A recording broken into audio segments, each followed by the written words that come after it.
Hello mga ka-treats! Nakakamiss lang ang panlasang Pinoy barbecue. Nakasanayan na natin yung traditional sweet barbecue natin.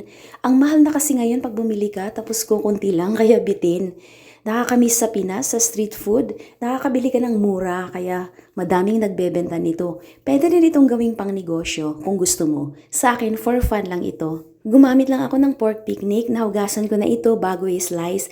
Pero hugasan ko uli ng asin at suka dahil gusto ko lang ma-squeeze ang excess blood nito para di malansa yung meat at mawala yung amoy. After ma-squeeze, hugasan lang sa running water until mag-clear ang tubig at pale na ang kulay ng meat. Sa barbecue sauce, equal portion lang ang ginawa ko. Tapos ikaw na mag-adjust sa gusto mo. Kung gusto mo ng mas matamis, damihan mo ng banana ketchup or brown sugar. Kung less sweet lang, bawasan mo ang mga ito. Nasa caption yung measurement ng mga ingredients ko. Pag gumawa ng sauce, maganda nakaseparate muna para pwede tikman kung gusto mo i-adjust ang lasa bago ihalo ang meat. At ito i-marinate na natin ng overnight. Pero pwede naman kahit ilang oras lang, nasa sayo kung ano gusto mo. At na-marinate ko na ng overnight, ready na sa skewers ito. Ikaw na rin bahala kung gusto mo ng manipis na hiwa ng meat or medyo makapal kasi lumiliit ito pag naluto na. Sa isang maliit na pork picnic, nakagawa pala ako ng 13 skewers. Mas maganda kung gumawa ka ng madami kasi pwede ito ilagay sa freezer para ready na sa next kung magkikrave ka uli ng barbecue. Kahit 1 month na sa freezer, okay pa rin, nasubukan ko last time. Need mo lang ng patience kasi it takes time din pag nagtuhog sa skewers, nakakangawit sa kamay. Mabilis nga lang gumawa ng sauce, kaya kung pwede, gumawa ka na ng marami at i-store mo sa freezer para next time di ka na magtuhog uli.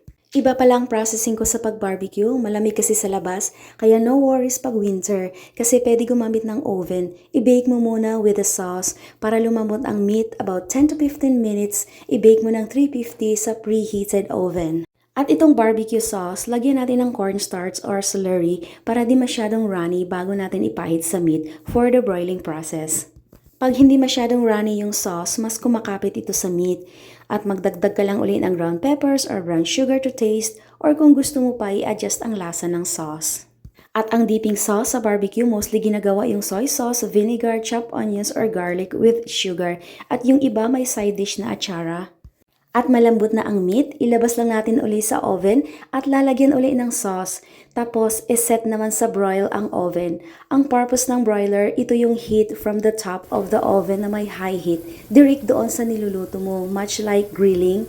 Para mabilis maluto, mag-brown, or caramelize yung barbecue para ma-achieve yung barbecue texture. At ito na guys, ang ating barbecue. Halos walang pinagkaiba sa smoke or grilled barbecue sa labas. Pero okay din sa oven, it's smelling all over the house din yung smoke aroma.